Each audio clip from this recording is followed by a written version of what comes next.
Thanks very much.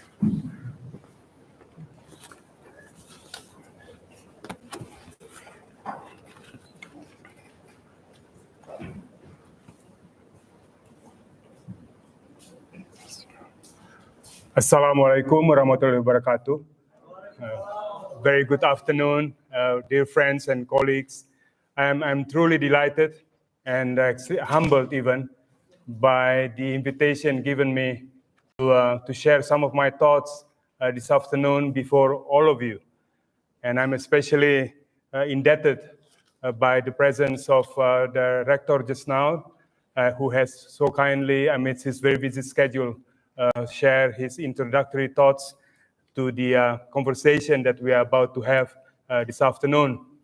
And I'm especially grateful as well, of course, to Dr. Philip Fermente, my dear friend and colleague, who have initiated this idea of sharing this afternoon for all of us to converse on a subject which I hope will be one that interests you all. I don't pretend to necessarily provide answers. On the contrary, amidst settings such as a university like we are today, my main task really is to encourage questions from amongst you all about where we are just now, what kind of opportunities and challenges that we all face as a region, however defined, and as well as our individual countries, wherever you are hailing from. Today, I wish to share with you, in the time that I have, some thoughts on the Indo-Pacific, with the sub-theme, navigating geopolitical shifts and uncertainties. And if I am allowed, I'd like to do so very much from the perspective of us here in Southeast Asia, when we look at the world around us. And at the risk of oversimplification and at the risk of caricature, I think it would be quite fair to describe Southeast Asia, or ASEAN in this instance, facing like an arc, sebuah busur, an arc of instability, an arc of uncertainty that is surrounding it as a region.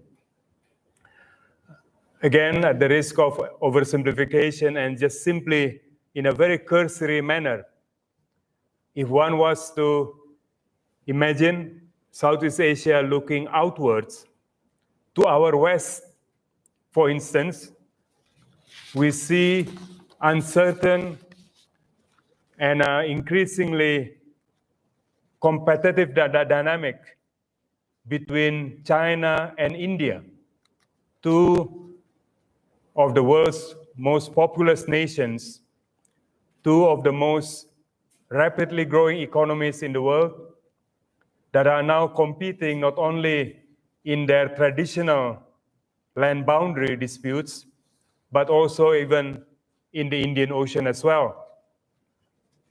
How can such a competitive dynamics be anything but a threat to us in this part of the world? Because if relationship between such giants of our region continue to deteriorate, without doubt and without hesitation, I would suggest that countries of the region of Southeast Asia will feel the impact. Still to our west, we see as well the uncertain historical issues confronting countries such as India and Pakistan. There are so many facets to the relationship that are unique and that are complex. Suffice to say that it is a relationship that's not only important in the non-traditional sense, not only important to the South Asian region, but if one recalls that these are two countries with nuclear weapon capabilities, You can well imagine, should such a relationship deteriorate further, how potentially damaging it would be to all our interests and welfare. Going further up north, we have the burgeoning Russia-China ties, relations between China and Russia that is becoming increasingly close. Sometimes the term no limits friendship is used. We are yet to understand fully what are the implications of such increasingly close China-Russia ties. Further to the north, in Northeast Asia, this is the very epicenter, in a way, of the instability and uncertainty facing our Indo-Pacific. A perfect storm has continued to be brewing. The Korean Peninsula dynamic, involving the ever uncertain and unpredictable North Korea, with nuclear weapon capabilities, constant regular missile testing, not only short range in their capability, but intercontinental ballistic missiles capable of carrying nuclear weapons, capable of reaching most of the countries of the Indo-Pacific, including here in Southeast Asia. But not only North Korea, we have uncertain relations between North Korea and South Korea, between Japan and Russia, between Japan and China, Japan and even South Korea, two US allies, and yet historically burdened by difficulties in their relationship. Northeast Asia, unlike Southeast Asia, is absent, bereft of any regional cooperative network. In Southeast Asia, we have ASEAN. None exists for Northeast Asia. It is, in my view, the very epitome of a perfect storm. Further down south, you look at East China Sea, where there are disputes involving China, Japan, Korea, disputes that are ripe or that are prone to miscalculation, crisis leading to open conflict. And of course, all of you are familiar with the fact of the tensions currently prevailing in the Taiwan Strait between China, Taiwan, United States, and its allies, which again add to the element of uncertainty and element of unpredictability in our region. Further down south, as we near Southeast Asia proper again, the South China Sea is also an area that is ripe or that is replete with disputes. Thankfully, on the South China Sea, unlike the other theaters that I mentioned before, there is some kind of a diplomatic process through China and ASEAN dialogue or process to follow up the so-called Declaration of Conduct of the South China Sea, signed in 2002. By the way, the diplomatic process on the South China Sea was initiated by Indonesia through ASEAN all the way back in 2002, when no one at that time would even bother to think that the South China Sea can constitute a problem in the future. But at the time, Indonesia has a forward-looking, anticipatory outlook, not to address only the problems of today, rather to also address the possible challenges of the future. South China Sea Going further down south, the Straits of Malacca, thankfully relatively stable at the moment, but as a strait used for international navigation, not an international strait, clearly it is a strait of strategic importance to many countries. And last but not least, to our east of Southeast Asia, in the Pacific, we are seeing China, United States, Australia, New Zealand competing in a part of the world that until recently was considered to be an exclusive preserve or zone of interest for the United States. In short, what I have tried to depict is that Southeast Asia is facing or is confronting an Indo-Pacific that is replete with uncertainties, replete with unpredictability and even instability. Ini bisa dimajukan nggak ya? PowerPoint ini bisa dimajukan.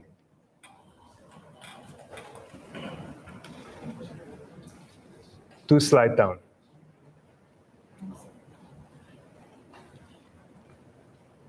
If not, I will go on. Okay. Yeah, sure. I'm quite proud of this PowerPoint because I've never done it before. This is in honor of Philip Vermonte that I have prepared a 1 or 2 page slide, which I never normally use slides, to be honest. But anyway, this is the arc of instability that I was trying to portray just now. Of course, there are many ways to dissect the dynamic confronting our region. But the question is, what are precisely the dynamics that are driving this uncertain and conflict situation in our part of the world? I would like to identify some, but I'm sure each one of you can identify even more. I would contend that one of the propellant for the type of uncertainty that I was trying to describe just now is simply changing power dynamic, because it is an inevitable fact of life that countries' power, so to speak, wanes and fluctuates. And whenever we have a power in ascendancy and a power in decline, there is always bound to be an element of uncertainty, especially if the incumbent power feel as if the rise of another power is a threat to its dominance, is a threat to its traditional role. But more than changing power dynamic or constellation, I would identify as well as a dynamic, as the driver of the current situation, the intensifying trust deficit amongst nations in this part of the world. All the problems that I have tried to describe just now at the beginning, they are not new problems. They have been with us practically ever since modern history, at least post-World War, the Second World War history. And yet, for most of that period, we have had a Pacific Indo-Pacific, Indo-Pacific that is marked by peace and stability, and all the problems that I had mentioned before, although they were not resolved, they were not solved, at the same time, they were managed. There was no, the situation did not get out of hand. Today, we are seeing, on the contrary, old issues, perennial issues becoming renewed, new flashpoint, new tensions. And I would contend, essentially, the source of such renewal of tensions is the trust deficit nations now suffer from. extremely ironic, extremely unfortunate, because this is the age of communication, when technology, the technological wherewithal makes it possible for all of us to be far more connected than we ever were in the past. And yet, because of paradox of plenty, we have a situation, more communication, more information doesn't necessarily make for more informed public, because we all tend to live in our own bubble, in our own silos, magnifying and amplifying our stereotypes that we have of one another and our own prejudices. Headwinds against diplomacy, another driver. If I was someone who is still active in the diplomatic profession, I would consider today as being the darkest of times. Because diplomacy, whose primary objective, amongst others, is obviously to promote and project your country's interests, but at the same time to do so to manage those relationships, to be sure that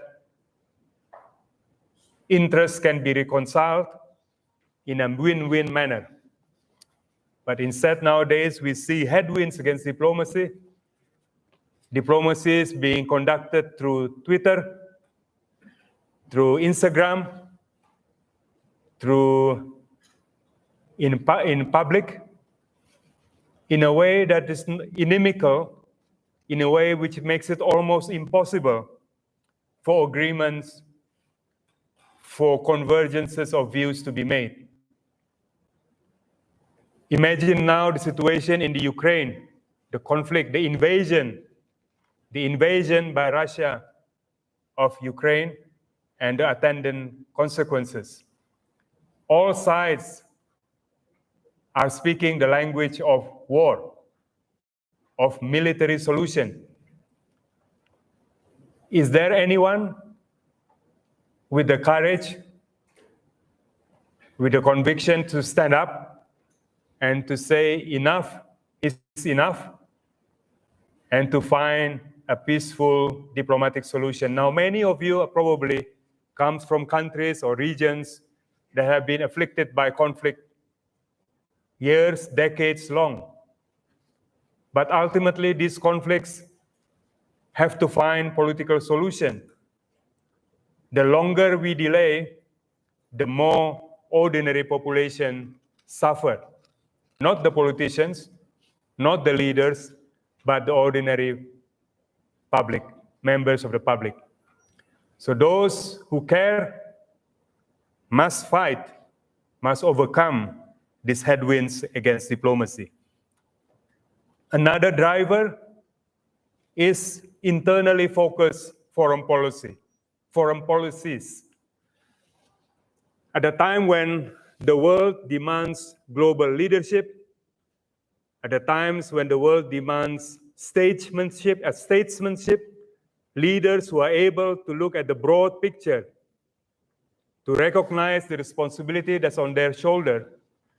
Instead, increasingly, we find in many capitals, leaders primarily driven and focused on their internal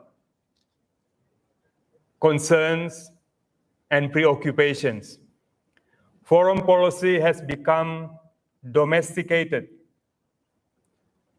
Issues are raised, are approached primarily by looking at how it will impact on one's popularity back home, rather than doing what is right.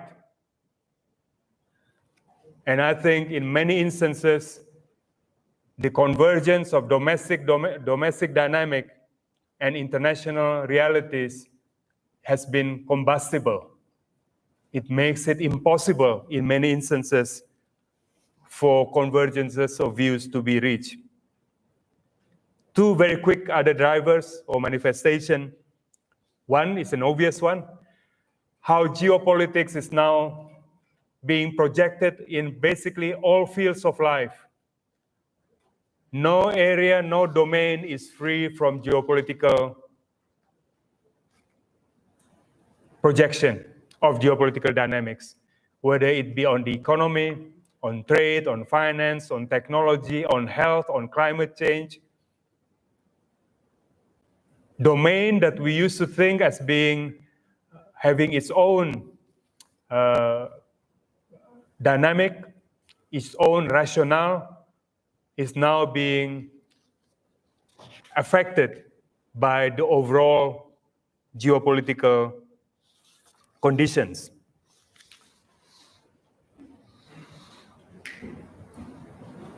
So, no, back again.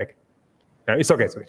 So, if those are the type of dynamic or drivers that I would like to highlight to be behind the type of uncertainty that we are now confronting. Now the question is,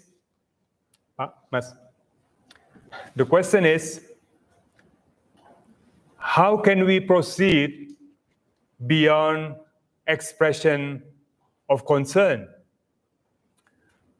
How can we proceed beyond appeals and exhortation for restraint? How can we proceed beyond asking or appealing to be left alone, not to force to choose? These are the type of questions that I think the public has a right to demand of our leaders, of our policymakers. Someone like me, who is happily retired,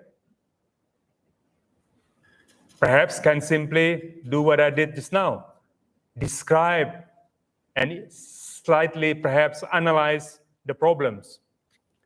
But those with the capacity to effect change, those with the capacity to make policy differences, I don't think they should simply stop at describing the obvious. We all know in this room we have a serious conditions before us, but is it sufficient for us to simply hear expression of concern, prihatin, expression of appeals and exhortation, menghimbau, menuntut agar dibiarkan, we are left alone? I think we have a right to expect more than simply expression of the obvious. And this is where I think a conducive environment such as this university will be extremely important to help find what ought to be, what can be the policy response. Now, in my several concluding thoughts, ASEAN, our Association of Southeast Asian Countries, in the past, and I cannot overemphasize, this is a reference to the past and not necessarily the description of what it is today. In the past, ASEAN had a capacity to speak with one voice, despite the fact ASEAN member states have different foreign policy orientations. ASEAN member states, by definition, and as a fact of life, we have different foreign policy orientations, and yet we have been able in the past to speak with a common voice. ASEAN in the past has been confident to effect positive change and recognize that the price of inaction will be far bigger and more substantial than a policy initiative that does not have the intended successful outcome. ASEAN in the past was astute in identifying emerging geopolitical trends and not simply react, but anticipate, shaping and molding the regional architecture. And ASEAN of the past was resourceful in identifying several possibilities. Again, at the risk of caricature, we saw within ASEAN its transformation. At the beginning, it described itself from what one time a so-called pro-West organization, but thanks to Indonesia's steering of ASEAN, it moved away to, first of all, neutrality through concepts such as Zone of Peace, Freedom, and Neutrality of 1971. But neutrality, even then, was not something that Indonesia fully subscribed to, because neutrality suggests passivity. ASEAN being neutralized or neutralizing itself from hard policy choices. From neutrality, we move to the notions such as ASEAN regional resilience, ASEAN centrality, and the other key landmarks. The point being, ASEAN in the past was able to remain relevant amidst the geopolitical shifts and change. We did not shy away from these trends. We did not simply say we want to be neutral. We don't want to upset anyone. We want to be simply in the middle. Certainly for Indonesia, Indonesia's foreign policy is not about being in the middle. It is about defending certain principles. The defense of that principle sometimes can make us closer to one group of countries, and some other time we can be closer to another group of countries. And yet today I find, in many instances, certainly as far as Indonesia's foreign policy is concerned, and I speak this with the greatest of humility and respect, there is a tendency not to offend. Yang penting di tengah. That is not Indonesia's foreign policy as I know it. Indonesia's foreign policy has been proactive. It is called independent and active. Active, not netral. Jadi, ketika ada suatu perkembangan di dunia yang menuntut sikap yang tegas dari Indonesia, kita harus terdepan. We have to be at the forefront. Now, the question is, terima kasih Pak. You read my mind. The question is, does ASEAN have responses to these type of dynamics that I mentioned before? Do we have a response to the notion of security that views security as a zero-sum quality? That security of one must be at the expense of the other. This is a paradigm response. This is a type of response that universities and think tanks, I think, is designed for.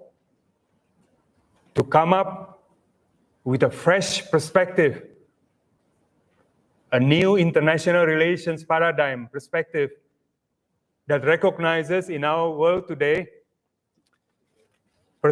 security is common. It cannot be obtained and enjoyed in a sustainable manner by only one side at the expense of the other. Does ASEAN have a response to the recent headwinds against diplomacy that I mentioned before? It saddens me when meetings of ASEAN or other meetings taking place in ASEAN countries in recent months, G20 and others, for instance, we saw something that has not occurred in the past before. Boycotting of meetings, even group photos, welcoming reception by the host countries were boycotted by one party or the other. Emotion is not policy. For the diplomat, the practitioner of diplomacy, there is no room to entertain our personal whim and preferences. And it saddens me that ASEAN, that has been so capable in the past to create climate conducive for diplomacy to take root, for communication to take place through informal diplomacy, through all kinds of modalities that ASEAN have been good at in the past, has now become, in many instances, in my personal view, ASEAN has become almost like an event organizer. Able to some extent to bring the countries to the room, but then hoping for the best. In diplomacy, nothing comes by accident. Everything has to be choreographed. Everything has to be prepared for. The summits that you see on television should be the culmination of months, if not years, of hard work. So by the time the leaders meet, everything is already, the chances of success is bigger. But if Southeast Asian countries' ambitions is simply to send out invitations and make sure that countries turn up without preparing, thinking about scenarioing, having scenarios of what's to come, then we will simply be a witness to a misfortune. Now this year, 2022, is a special year, actually, for Southeast Asia. Indonesia is chair of G20. Thailand is chair of APEC. Cambodia is chair of ASEAN/East Asia Summit, etc. So Southeast Asian countries have 3 chances to impact the world's dynamic. Meetings in Bali, meetings in Bangkok, meetings in Cambodia, Phnom Penh probably. Have these countries have conversation between themselves? Thailand, Cambodia, Indonesia, about how can they have a common theme running through all those summitries? I don't know. Is it too much to ask one simple message from those summitries? If the leaders can come out rededicating themselves to the notion of peaceful settlements of dispute. I did say before, all these problems that I mentioned are not new problems. They are as old as the modern day history of our region. Yet, in the past, in the absence of wisdom to resolve these problems, all leaders past has the wisdom to say, we will not resolve these problems through use of force, to manage uncertainty, to avoid miscalculation.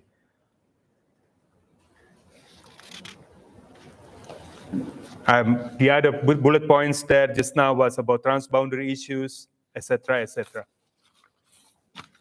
But the point being, I hope I will end my remarks just now so we can have more of a discussion, especially Philip Fromente is the expert in this type of issues in Jakarta for sure, for certain. But I'm just simply trying to take you to a setting that suggests it is not sufficient for you, for us, to simply describe the obvious. Our region is replete with tensions, replete with the uncertainties and dangers, the arc of instability that I tried to sketch before. What is now needed is the thought leadership, the policy initiative to come up with responses. I personally believe, and I'm not going to pontificate or try to influence your own ideas and thoughts, because there is no monopoly of wisdom here. I personally believe two approaches are quite relevant. One is the one that I mentioned before, the idea to renew, untuk menghidupkan kembali the commitment to peaceful settlement of disputes. For all the leaders of, whether it be ASEAN, G20, or APEC, to publicly commit themselves, whatever problems, whatever differences that they have, and some of them are extremely complex ones, there is no room for the use of force in solving these problems. Because us in the Indo-Pacific have been the beneficiary of a peace dividend. All our economies have grown only when we enjoy political stability and peace. So I think we have every right to demand of our leaders not to shirk from their responsibility, and to demand that they commit themselves to put forward all their diplomatic efforts, all their best diplomats, words rather than bullets, to solve, or if not solve these problems, at least to manage these problems. And the second one, I've spoken this on many occasions before as well, to try to manage the risk of miscalculation in this part of the world. We have many hotspots, South China Sea, in the Indian Ocean, Taiwan Strait, Korean Peninsula, East China Sea, of the type that I mentioned before. All of them are prone to miscalculation. A small crisis, a small incident, quickly becoming a bigger crisis, and an unintended conflict break out as a result. Nowadays, our part of the world is replete with new technologies, nuclear weapons, ballistic missiles, hypersonic weapons. Imagine that, hypersonic weapons. Weapons that can travel at a speed that you cannot imagine before. But what does it mean? It means for a leader, for a decision maker confronting a certain situation, the room and the space to make decision is becoming more compressed. They have to take decision in a matter of minutes, not a matter of days. The temptation to use or be destroyed will be very high. A lot of this highly capital-intensive weaponry must either be used or they risk annihilation from the other side. So you can well imagine an action-reaction cycle from a minor incident becoming a full-blown crisis. That is why I believe there is a need for crisis management capacity. No doubt ASEAN And all the other platforms in this part of the world, they have wonderful and fantastic meetings, hundreds even in a given year. We know far in advance when will be the next ASEAN meeting, when will be the next East Asia Summit meeting. But crises do not wait for summits. It can happen at any time. But do we have to wait until leaders come together before we discuss these issues? That is why I think there is a need for hotlines of communication, for phones to be picked up when a crisis erupts, so we can address them in a timely and impactful way. I wish not to end on a note of pessimism, because traditionally, when we speak of the Asia Pacific or the Indo-Pacific, I can make an equally compelling case of the potential opportunities that is before us all. The exciting economic opportunities, the digital economy, and many other potentials. But my main purpose today is to look at the other side of the coin, to introduce to you my conception, my depiction of that arc of instability, and invite all of you, hopefully, to apply yourself to answer the question, so what? Because I am not getting it from the policymakers. I am hearing policymakers being more like an armchair analyst, third-partying themselves, as if this is an event out of their control, and they are expressing their sadness, their concern. Please leave us alone. I don't want to choose between you guys. You're all my friends.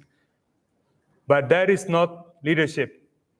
Leadership is to come up with concrete, implementable ideas. And I hope through our conversation this afternoon with Philip Vermonte's guidance, we can make some headway in that direction. Thank you very much indeed. Thank you. Thank you, Marty, for such an insightful presentation. Thank you. Very eloquently launched criticism, but yet, it seems like any policymakers who hear from you would accept what you're saying without any hurt feeling, because it's a very eloquent criticism that has been launched. Now, to the audience, I forgot to mention that Marty is the author of the most recently published book titled Does ASEAN Matters? I think it should be a copy in the library, if I'm not mistaken. And also, Marty, I think, is the embodiment of an experienced diplomat with academic background. Marty holds a PhD degree from Australian National University, and he holds 2 master's degrees from University of Cambridge and London School of Economics. So that's why you see a mix between the real policy world as well as some kind of academic analysis of things that have been going on in our part of the world. Now, I would like to open the floor for questions and answer. Oops, already so many hands up. I'll start with the gentleman in the back with the long sleeve. Yes, you are. And then lady, Sarini. We'll start with 2, okay? I believe there will be questions. So please keep your comments short and crisp, so I can give other opportunities for the Assalamualaikum warahmatullahi wabarakatuh. My name is Nizar. I'm from Social Science faculty, and here I'm really curious about this for a really long time. You mentioned about uncertainty a relation between Indonesia and many countries, such as in country is in East Asia. We Indonesia as the developing country with military budget constraint. I think we can just remain in this position for so long because we need to take a clear side in the international community, whether we have to stand in the hegemonical state, which is United States or Russia. What do you think if we become part of alliance or become commitment relation with United States or Russia? We can remain in rowing between two rocks. I mean, berlayar di antara dua pulau for so long. I think we no longer need it. I think it's time for us to take a clear path of our national interests. And what do you think about this? But before doing this, I think we need to consider about this very carefully. Which one we will choose? We will choose a side, and then is there any more advantage or disadvantage about this to do? Thank you so much. All right, I may paraphrase the question. We stay in this kind of a foreign policy, rowing between two groups. Right. Rather, we are going to choose side. Yes. Okay, Sunny, can you pass the microphone?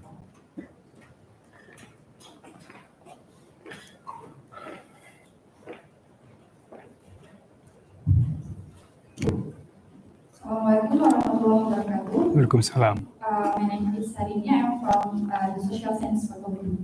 Thank you, Pak Marty, for this opportunity. And this is a very insightful lecture today, and you have many information about the foreign policy. Also, the dynamic of Indo-Pacific. I have several questions. Yes, one question. Ini kayak di DPR. This one, please. How is actually the Indonesian position in Indo-Pacific, and how should Indonesian stance, and to what extent leadership got involved directly in formulating and coordinating the policy response? Thank you. One question. So I think in a way we have 4 questions already. I'll give Marty. Well, thank you very much. My task is simplified somewhat, I think, because both questions or both persons raise issues which is Indonesia focused, Indonesia related, and I have to emphasize once again, I speak only in my personal individual capacity. I have no capacity other than I have no role other than my own personal self, and I do not necessarily reflect anyone's view, not least of all, of course, the current government. The first question is in relation to Indonesia and the wider region, its foreign policy orientation, as I understand it, whether, as the questionnaire had asked, it is time for Indonesia to choose one of the sides, so to speak, in the current geopolitical dynamic. Obviously, you wouldn't be surprised if I say that our independent and active outlook is one that is deeply entrenched in Indonesia's foreign policy tradition and Indonesia's foreign policy outlook. So it is one that is not going to be jettisoned, not going to be dikesampingkan without any, will not be set aside. But the point that I was trying to make just now were a couple of points. First, I think the competitive dynamic that we face today is a multifaceted one. It is not only between US and China, for instance, and thinking and deciding which side are we going to choose, closer to China or closer to US? But we are in a world where there are multiple chessboards, not just one chessboard, not just US and China, there is US and Russia, there is India and China that I mentioned before as well. There is in Northeast Asia, China and Japan, Japan and Korea. So I think when we speak of being non-aligned, it is a multifaceted, multidimensional, competitive dynamic out there. So if you only provide a response to only one subset, which is Indonesia, which is China and US, it will be an incomplete picture. So that is why I think what is best for Indonesia, we will continue with its traditional independent and active policy, which is defined not in a neutrality sense, which at the moment it is increasingly becoming so, because at the moment, whatever the issue, the inclination for Indonesian policymakers is simply, don't offend. As long as we are in the middle, equidistant, neutral. Indonesia is not neutral, because neutral connotes pacifism, kayak Switzerland misalnya. We are active. So we need to define what our national interests are, as you had said before, and then see who is with us in promoting that national interest and even building bridges among countries to promote those interests. I mentioned before the importance of colleagues like yourself to come up with new perspective and new ideas in addressing the current complex global situation. In the past, for instance, I speak of dynamic equilibrium rather than a balance of power. That is precisely a response to the type of world that you are trying to suggest, as if it's either you are here or there. When power is constantly changing, change is permanent, the attempt to have balance is destabilizing, because often balance actually really means preponderance of power. It's not really a true equality that countries are striving for. Countries, honestly speaking, they always strive for preponderance, that they can overcome, they can win the competition against the other. So that is why at the time Indonesia speaks not of promoting balance of power, but creating an equilibrium in our region, a dynamic one that recognizes power is constantly shifting, that recognizes that security is common, and that we can play the role of like a conductor in ensuring this equilibrium. That is why we have all these forums in East Asia, Indo-Pacific, the ASEAN Regional Forum, the East Asia Summit. All the wherewithal are there. Bahan bakunya sudah ada. The platforms already exist. All the parties to the current problems of the world are in the room already. They are all part of the East Asia Summit, part of the ASEAN Regional Forum, or in the case of G20, they are all part of G20. What is missing, and I emphasize this point, it is not the modality that is missing. What is missing is the diplomatic prowess, the diplomatic heft, the diplomatic courage to use those forums to bring these parties together. Ini ya masalahnya menurut hemat kami. Jadi, our ambition is underwhelming. Yang penting orangnya datang. What happens after they come? Wallahu alam. I don't know what's going to happen. Tradisi politik luar negeri Indonesia, kalau Bapak lihat ke belakang, if you look at the back, Bapak Ali Alatas, Bapak Mokhtar Kusumatmaja, Jakarta informal meeting, Kamboja, etc. These are people yang with tremendous capacity untuk to think outside the box, to create ambiances, atmosphere, yang bisa mempertemukan orang yang maunya perang.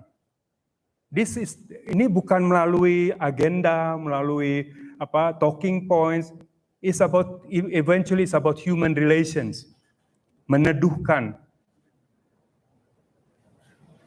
That is what we jadi bukan wholesale, seolah yang penting gabung dengan A atau B, join with one or the other. I think we need to know, as you have rightly said, we need to know what our national interests are, and then try to promote them, whether it be by becoming closer to one side or the other side, or by building bridges. That is simply the modality. Tapi bukan simply from the very beginning, throw our weight, ourselves to one of the other side, to one or the other two sides. However, your question is very pertinent. We may want to reflect, what does being bebas aktif mean in today's world? And I gather there is a new book by CSIS, is it? CSIS, and you launched a book recently, right? CSIS and Singapore, right? RSIS, I think recently issued a book on Indonesian bebas aktif, written by many young scholars, not people like me who is no longer of relevance. But thank you for the question, and it's a food for thought. The second question is about Indonesia and Indo-Pacific, if I'm not mistaken. Again, I'm the last to speak on the issue because I cannot represent the current government's view. But what I can say is that terlepas dari penggunaan istilah Indo-Pacific, setting aside the term Indo-Pacific, in reality, as a matter of fact, Indonesia's foreign policy has always been driven by this Indo-Pacific vision. For instance, when we developed the idea of ASEAN Regional Forum, ARF, within ASEAN, there were those who at the one time wanted to keep it only to the Pacific side of the Asia Pacific. But we were the one who pushed for membership by countries like Bangladesh, countries like Pakistan, India, Sri Lanka. So we have a Indo-Pacific footprint. Likewise, when we developed the East Asia Summit, at the beginning, most of the ideas for East Asia Summit, the members would be only ASEAN and China, South Korea, and Japan. Indonesia was the one that insisted from the beginning to have India as a member, Australia and New Zealand, again, as part of the Indo-Pacific interest that we have. We were, as Philip Formonte said, we were one of the first country in our region that formally uses and applied the idea of Indo-Pacific, formalizes that outlook in 2012, and then it became an ASEAN commitment up till the first summit of 2014. The first summit of 2014 of ASEAN, there was still a reference to Indo-Pacific. There was still a reference to the idea of having a treaty of amity and cooperation-like instrument for the Indo-Pacific. But from the second ASEAN summit of 2014 until 2017, the idea stopped. The idea grind to a halt in Indonesia and in ASEAN. You have to ask some of our eminent colleagues in the foreign ministry and other places why they choose to stop. But then the others come in. President Trump came in with the Indo-Pacific idea in 2017. India came in, and then Australia, Japan, European Union, Germany, France. Then we quickly go back to our old notes and try to revive it again through the ASEAN Indo-Pacific outlook. The ASEAN Indo-Pacific outlook as a document is a document of two parts. The first part, I can find a lot of hope and familiarity in the first part of the document, describing the risk that we face in the region, etc. The second part of the document is the one that I have lost. I don't know what's going on there, because it speaks of a number of functional cooperation area that does not respond to the definition of the problem at the beginning of the document. So it is a solution looking for a problem. Functional cooperation on ageism, there was a cooperation mengenai masalah lansia dan seterusnya. When in the first part of the document speaks about trust deficit, about the risk of miscalculation. So, but at least we have an outlook where we have a benchmark. Next year, Indonesia will chair ASEAN to 2023. If you were to look at ASEAN's history, 1976, 2003, 2011, whenever Indonesia chair ASEAN, our chairmanship's impact goes beyond the chairmanship year. Manfaatnya atau dampaknya dirasakan jauh melebihi tahun keketuaannya, more than the 1-year chairmanship. In 2011, we have the Bali Concord 3 about ASEAN in the Global Community of Nations. RCEP, the Regional Comprehensive Economic Partnership, yang nowadays is described as being a China-led initiative, was Indonesia's initiative. In 2011, it was only realized, come into effect at the beginning of this year or end of last year. So Indonesia and ASEAN community from 2003 onwards. So Indonesia needs, I'm sure now our colleagues in the Foreign Ministry are thinking of new ideas that are relevant for the next 10 years, hopefully. So not just to become event organizer of a meeting, nice food, nice cultural performances, but no one remembers those things. No one remembers those things. No one. But people will remember and recall, oh, during Indonesia's chairmanship, this type of ideas came to being, and now we are still enjoying the benefit of the thought leadership that we offered. Now, we need someone, I'm sure someone is in the current government is thinking about this thing and come up with enlightening and momentous initiatives so that we can really make a difference. Thank you. Thank you, Mama. Now I'll give a chance to, especially our international students, because to get more Haran and Farhana, and Ali, and then you are as well. Please introduce yourself and identify yourself. Make it short. Yeah, hello. I'm Ararat Kostanian, PhD student, Faculty of Social Sciences. I come from Armenia and Syria. It was an honor to listen to your presentation because that was very interesting to me. My question is, why Southeast Asia, generally and particularly Indonesia, are not playing bigger role in international relations in a condition when New World Order does not exist today?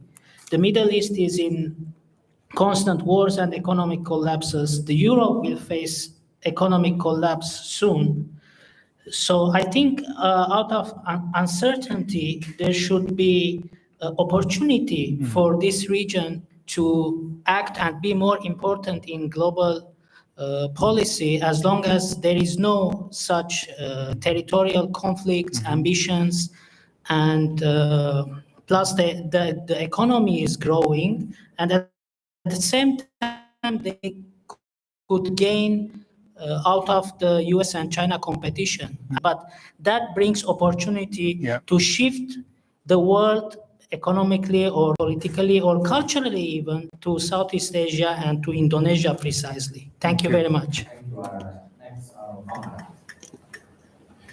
Yes, Assalamualaikum warahmatullahi wabarakatuh. Walaikum My name is Famara from Gambia, Faculty of Social and Political Sciences.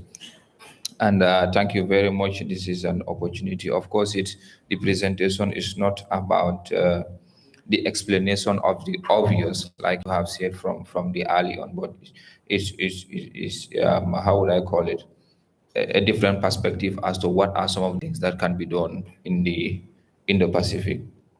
So I've been observing the Indo-Pacific issue from late 2015, and then there is the debate as to the meaning of Indonesia being a leader in talking about the Indo-Pacific.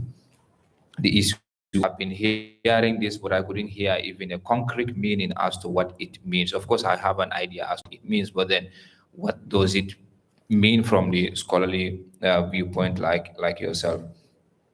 So, an inclusive Indo-Pacific, I have been hearing this one also a lot from Ibu Retno Marsudi, the foreign minister.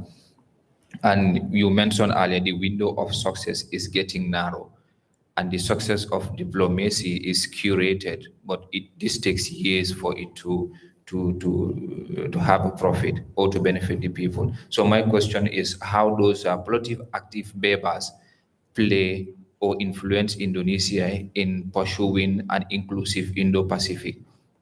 And if the moderator allows me, you mentioned neutrality has to do with pacifism, but this is something that has always been mentioned by the foreign ministry, and that ASEAN has to be neutral. But also, Indonesia is still pushing for this. Is there a chance for ASEAN to take a lead in solving the issue that is happening in the Indo-Pacific, or the time has passed for that, and there has to be a fresh idea or fresh foreign policy makers to be able to have a solution in the era? Thank you very much. Thank you. Ali.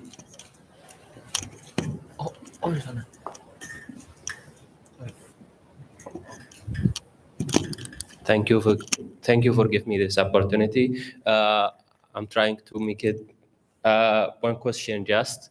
My question is, what did you think about what Islamic country or Muslim majority country doing or enjoying the role of mediating between West and East conflict and tension? We say Saudi Arabia, UAE, also Indonesia, enjoy this role in between the conflict and tension between West and East. Did you think this is the suitable role they can play in what you mentioned, that there is a changing power dynamics in the world? So is this a suitable role for them to play in this changing power for new order? Thank you. Yeah.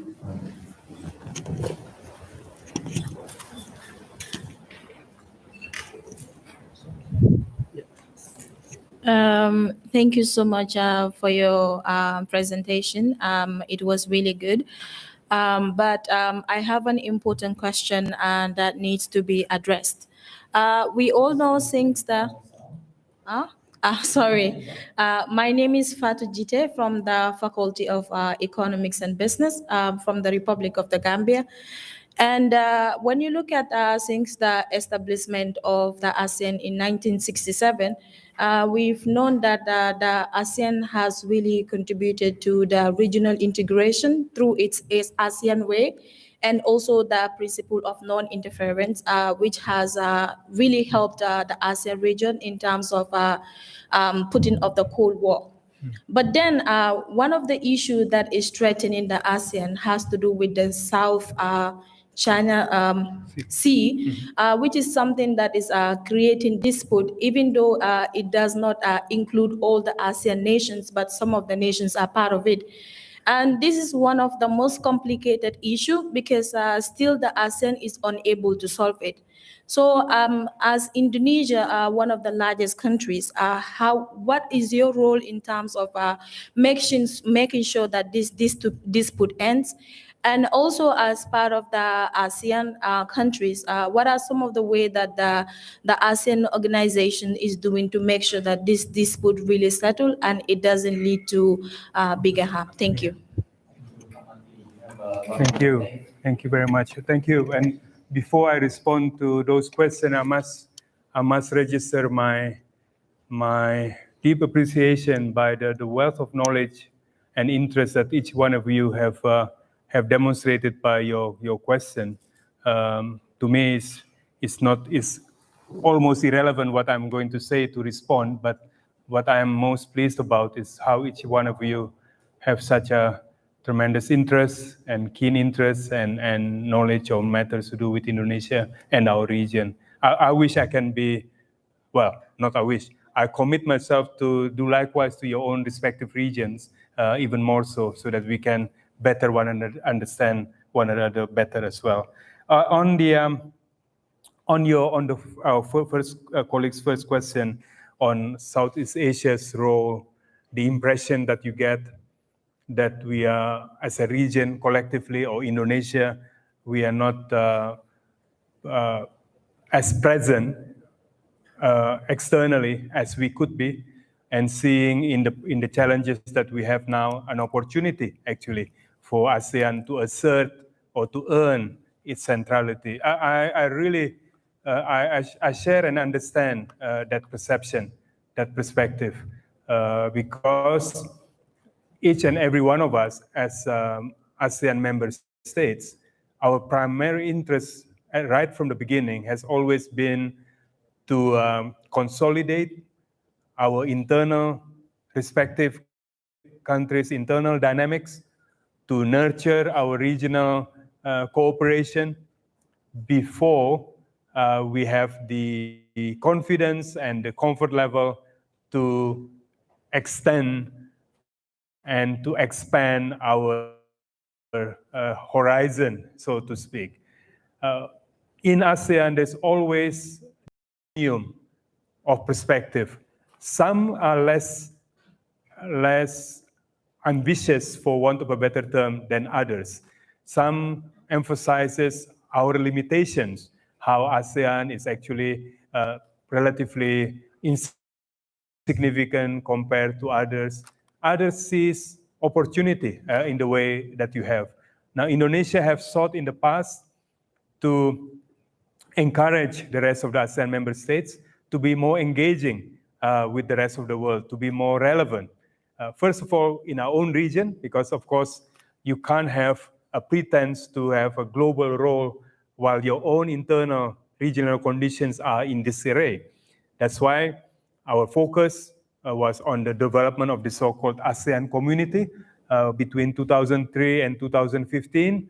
But concurrently, in 2011, through what is called Bali Concord 3, ASEAN community in use of common interests, things like climate change, things like on development issues, on the global health issues, on sustainable development.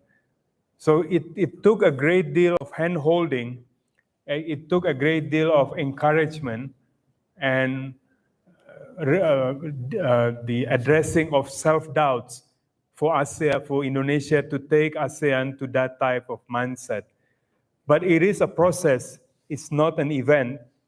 Unfortunately, now we are facing some headwinds, because let alone throughout this morning and throughout this afternoon, I've spoken mainly of the geopolitical push and pull that is threatening ASEAN apart. And my basic suggestion is that ASEAN shouldn't be passive.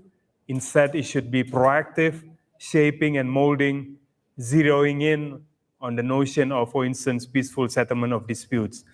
But there's only one challenge that we are facing. Internally, in Southeast Asia today, there is headwinds against democracy. Until 10 years ago, I would say that democratic dynamics in Southeast Asia was on the ascendancy, was going up. But now we are seeing headwinds. The most obvious one is in Myanmar, a country that until recently not perfect, but at least they were on a trajectory towards a more toward a reform, towards a transitioning towards a democratic society. Almost overnight, because of the coup and the response by ASEAN member states the way it was, internally, Southeast Asia is weaker than what it was before. So how can we speak with authority as a common ASEAN 10 globally when in our own region we are divided?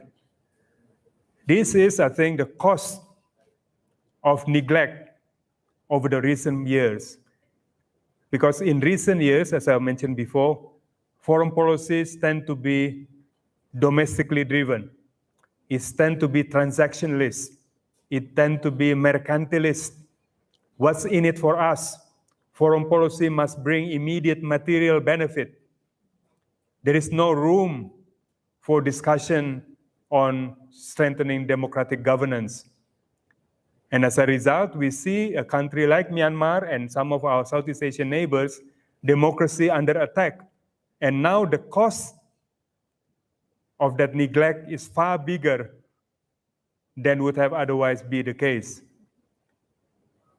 My friend, for the first time now, ASEAN has been now in existence 55 years, almost. It is, right? 55. Is it? 67 to now. My math is not too good. It's 55, right? 65. Anyway, I'll keep my mouth shut. It's been for decades, more than 5 decades long. We went through all kinds of problems, all kinds of difficulties, but we were always united as one ASEAN family, and then we solved those problems internally.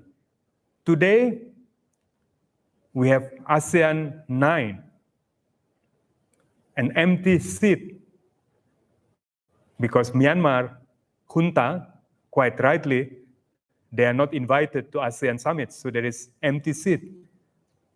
This is unprecedented. Ini untuk pertama kalinya.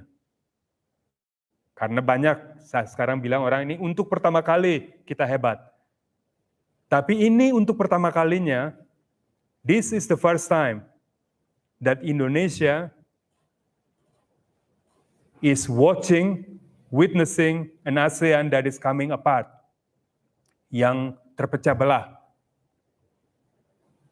Bayangkan berpuluhan tahun berbagai pasang surut, all kind of problems that we face, but somehow Indonesia has managed to keep the ASEAN family together.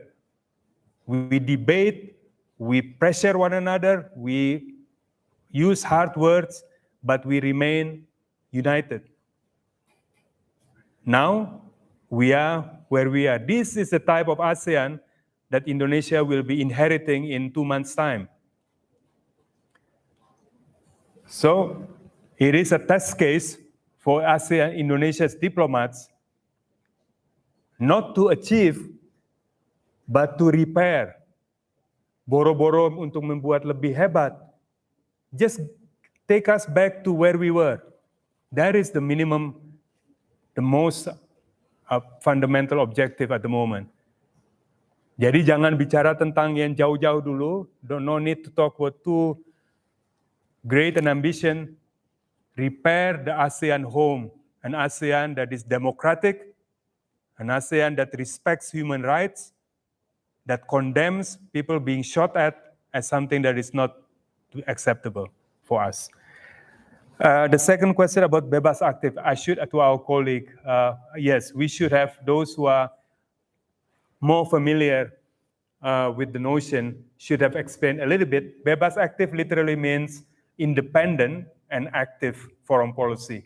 It is a foreign policy outlook that was initiated by Indonesia's founding fathers, Indonesia's foreign policy founding principal leaders, Bapak Muhammad Hatta, he was then Vice President of Indonesia. He gave a speech navigating between reefs, between two reefs, describing the then prevalent East-West conflict. And the question he posed at the time was, is there any other choice for a country like Indonesia apart from choosing one of these two sides? And the answer was yes, we have a choice. And this became the forerunner of the non-aligned movement, and that we have a third way, so to speak. And it does correlate very well, actually, to the point that you were saying about an inclusive Indo-Pacific that the minister has so eloquently and so rightly spoken of.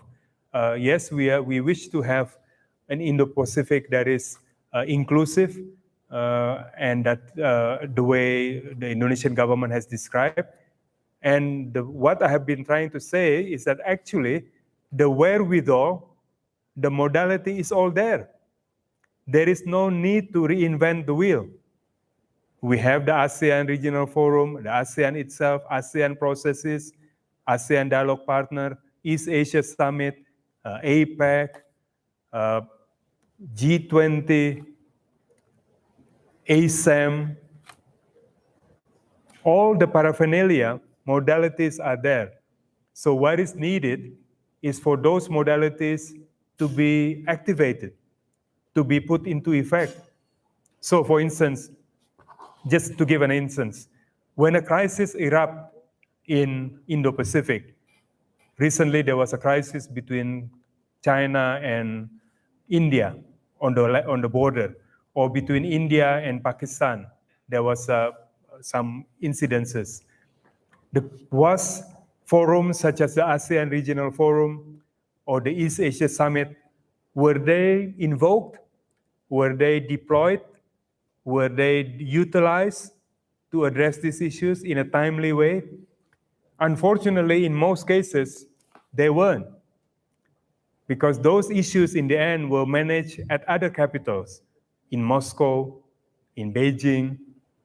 So it is not for lack of modality, it is for lack of ambition to actually use these modalities. And next year, Indonesia will be chairing ASEAN.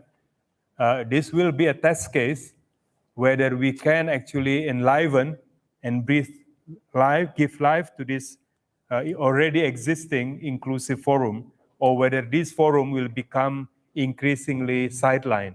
Because in the Indo-Pacific now, there is a phenomenon, a tendency for so-called minilaterals.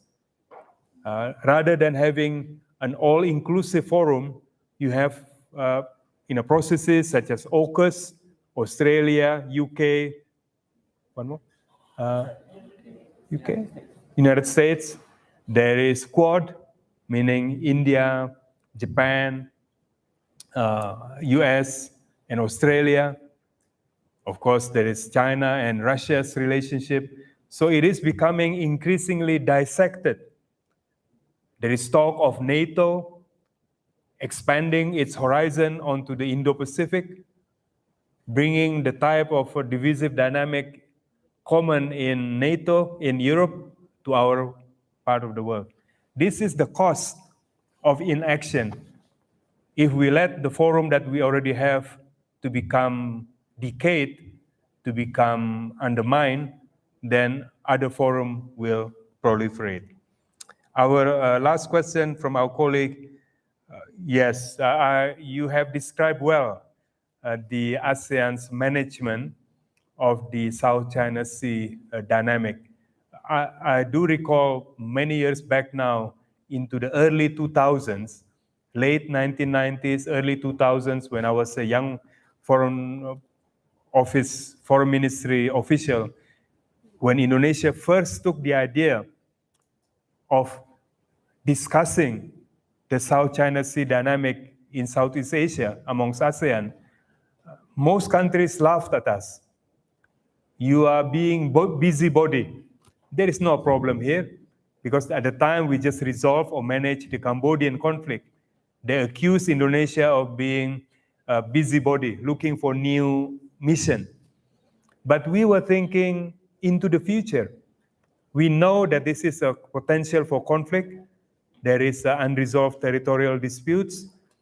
And through incessant, continuous, persistent, and patient efforts, we launched this idea of the South China Sea workshop process and the South China Sea, China and ASEAN process. We have several important documents that I'm sure you would have read by now. The 2002 Declaration of Conduct on the South China Sea. Now, another document being worked out is the Code of Conduct on the South China Sea. So in other words, the diplomatic track is ongoing and is alive.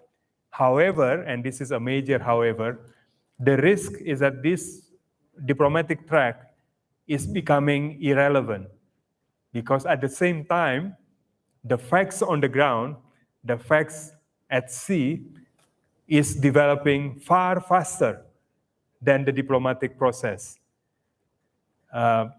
Realities are being created at sea that strengthen the claim of one party over the other.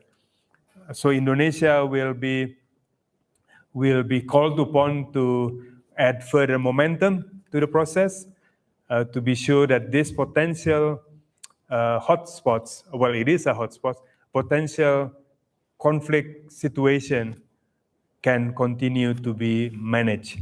And since all of you are coming from different parts of the world, I hope you can share with your fellow students and the faculty the experience of your own region, how you deal with conflicts and disputes, whether it be bilateral, whether it be regional, because there is no one size fits all.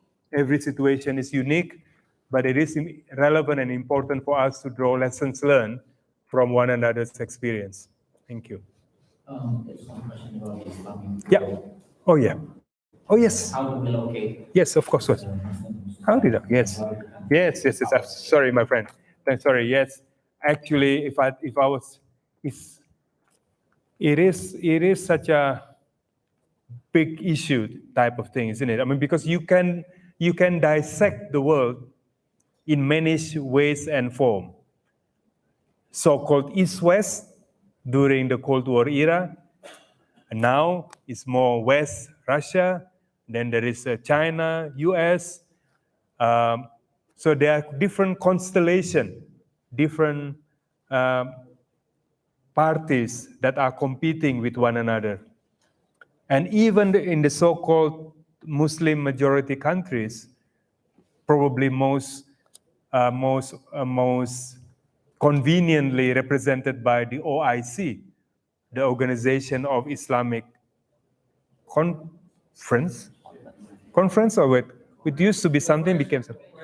Cooperation now. It used to be conference, right? Now cooperation. Even within the OIC, there are divisions among the so-called Muslim majority countries. So, for instance, the dynamic in the Gulf, the dynamic in the Gulf countries and Iran, Saudi Arabia and Iran, in the conflict situations in Yemen, for instance. Some of you are far more familiar on this than me. In other words, however we dissect the rest of the world, first and foremost, I think it would be ideal if the Islamic Ummah themselves, the Islamic majority countries, can strengthen internally amongst themselves to address issues that divides them, make sure that we are relevant, and that we therefore can make a meaningful contribution. But on paper, when you look at the constellation of power or the dynamics of power, the constellation of power in the world, the so-called Muslim majority countries should be more relevant, should be more powerful than they are.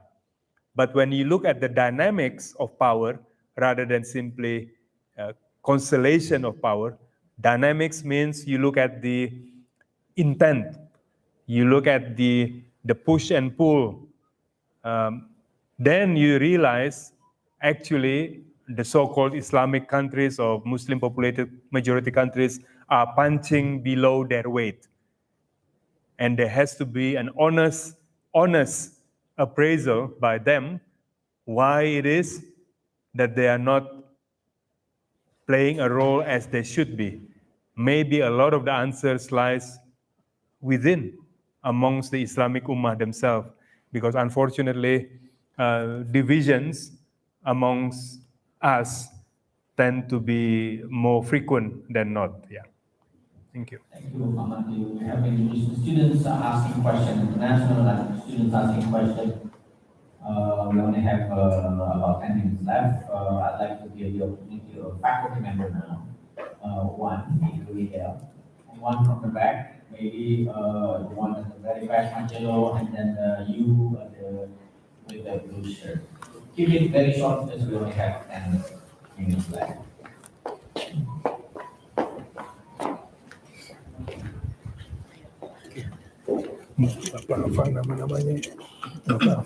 Okay, okay. Thank you so much, Pak Philip and Pak Marty. I think I feel like honored to be here, to hear your empirical experiences in international relations. As representative of Indonesia in international system, and I think we have received a clear messages about what we as young people to do, in the future. And again, I think my question, I'm so sorry, it's gonna be like the same thing that has been asked before. Just want to make sure, like verification, like from your speech earlier, I kind of grasp a narratives of the changing behavior of Indonesia's foreign policy. Let's say you talk about this active, bebas aktif, which in the early years, the traditional one tend to be, more clear in the ways they interact with international condition. But now there is this sort of, kind of shift, like Indonesia basically do not really play the same position as in the past, but still they use this bebas aktif as, promoting themselves in international circles. And the next question is that, as we know that this period is a shift and full of uncertainties, in terms of between state relations, and I just wondering whether foreign policies such as that, independent and active, to be combined with security. As we know, Indonesia don't have this kind of combination. It is not integrated in Indonesia. Like how do you see this kind of combo if it's allowed to happen, or why it hasn't been pretty much present in its international development of Indonesia? Thank you. Okay. Thank you. The one in the back, yellow, and then which one?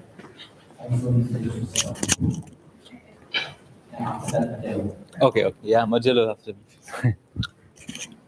Assalamualaikum. My name is Hazrat Shakain and I am from Afghanistan. Thank you for such a wonderful lecture. Actually, my question is regarding the Indonesian stance currently regarding after the August 2021 incident in Afghanistan. So, if you were back in the office, do you think you would have similar kind of policy toward Afghanistan like currently the current Foreign Office has for Afghanistan, or it would be like different compared to that one? This is my specific question. Thank you so much. Before I go, I'm sorry, I'm probably unaware. What do you think Indonesia's position after that incident that you are mentioning? Yeah, incident of Oh. No. Actually, let me clarify a bit. Yeah. The thing is, like after the incident that Taliban took over the country, so I mean the Indonesian current position that Indonesia is currently contributing in humanitarian sector as well as in negotiation process. They are currently having some kind of talks with the Qatar as in the middle of. So things are going on. I'm just like asking that what will be his policy if he was there in the office? Yeah, thank you.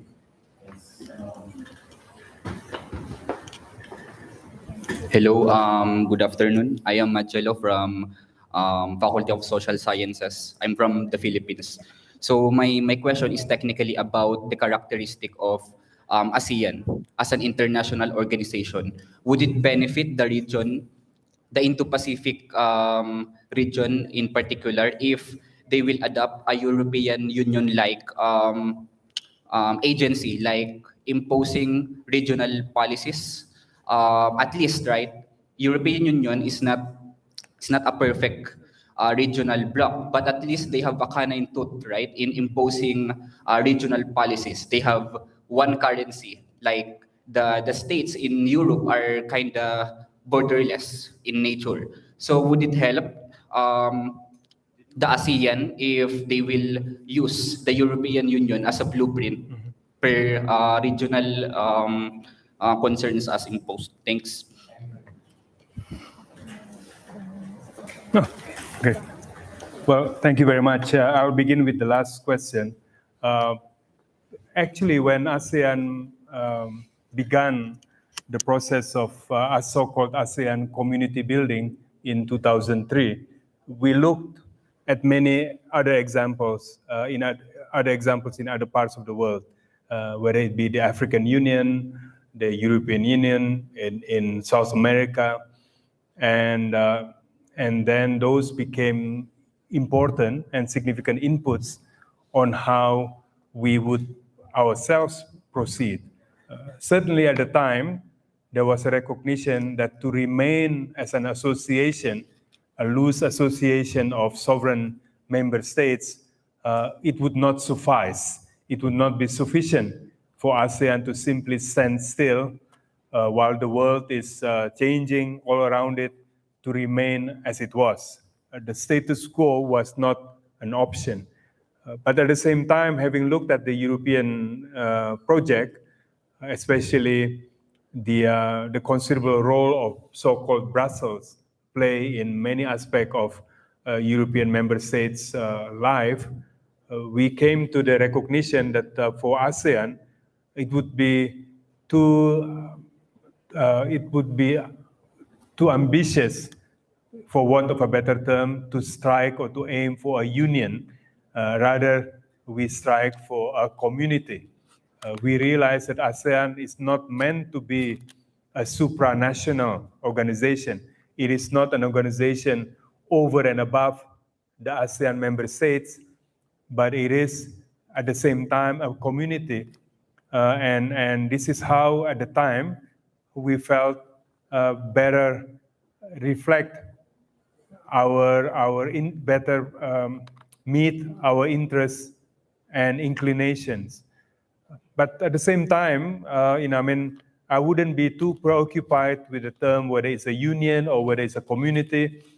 But if you look at the ASEAN pillars, community pillars, in all three pillars, not only economic, but also socio-cultural, as well as political security, actually there is a lot of room for enhancement, a lot of room for ASEAN civil society to shape and mold and fill in that community that we are building. So, it is still a process. It needs constant nurturing. As I said before, when I speak about internal situation in ASEAN, we are now facing a great deal of headwinds, return to the past when the idea of non-interference in member states' affairs is suggested as if it means you cannot be concerned about one another's human rights situation or democratic situation, which I thought was already behind us. But now we are back to almost square one. But I wouldn't be too preoccupied by terminology. Experience such as the EU and ASEAN, because each region have its own a unique circumstance. I'm afraid on the Afghanistan question, I will not so privy at the moment to all the various considerations and dynamics prevalent to be able to come to a sound reflection on how Indonesia's position would be or could be on the developments in Afghanistan. I hope we have, and nor am I sufficiently informed about the current Indonesian government's position in Afghanistan, but I hope we have been crystal clear in ensuring and in calling for respect for civil liberties and governance, the type of democratic society that we all had hoped that Afghanistan was becoming. And it does show at the same time how vulnerable a democratic transition process can be. You know, you have Afghanistan in your part of the world, Myanmar in this part of the world. It shows that there is a need for like-minded countries, societies with emphasis on democratic good governance to encourage one another to provide capacity building and strengthening and strengthening of democratic society systems. On the the second question on the dari Ibu tentang is basically the two questions are essentially about bebas and active foreign policy. I will reiterate once more. I find it a little bit discouraging that the way our foreign policy is now being materialized or being described increasingly is becoming more neutral rather than netral, rather than bebas aktif, as I understand it.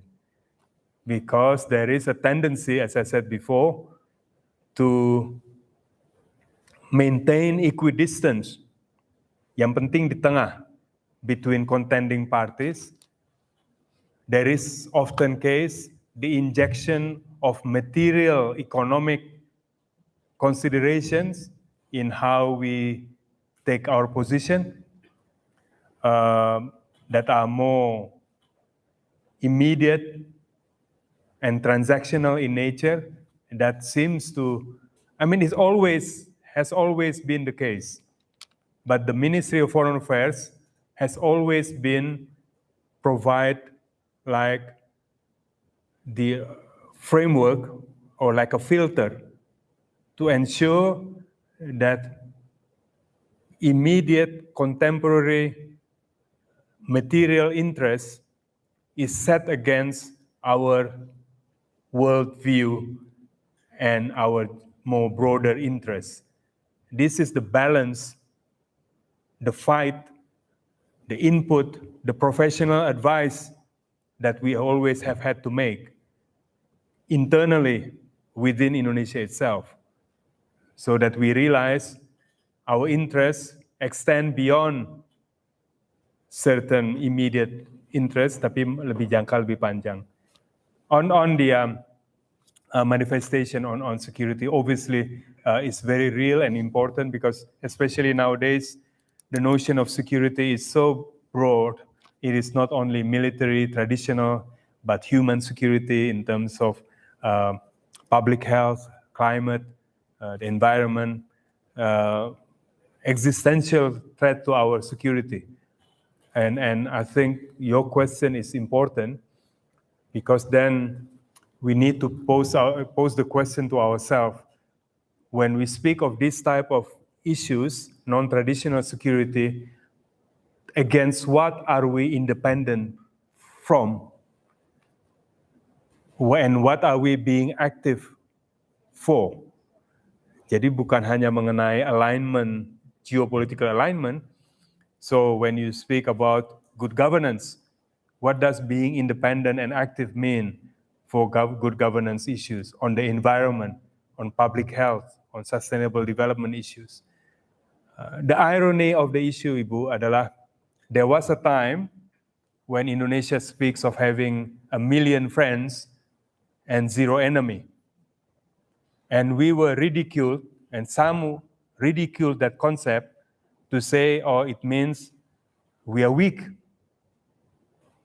Kita nggak tegas. But actually, we were able to synergize our interests, promoting our national interests, and at the same time, having, without shame, tanpa harus merasa malu, we have plenty of friends. What's wrong with having friends?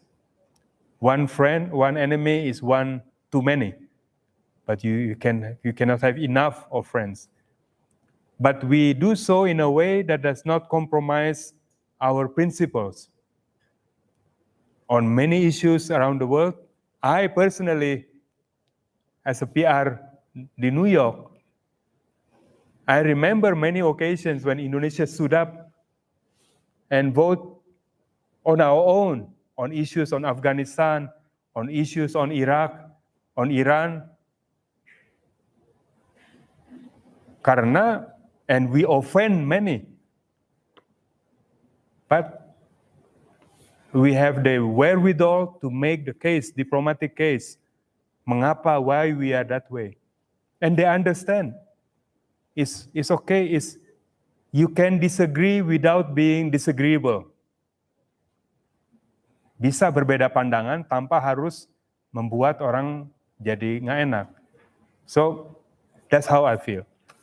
Tapi I think we have come to the conclusion, Pak Philip, and before I hand over the mic to you again, I'm really grateful to Pak Philip, especially. He is the epitome personnel of someone who has traversed so many different fields and areas of interest, and he has been I'm so pleased to hear that he's here in the campus, working together with colleagues such as you all.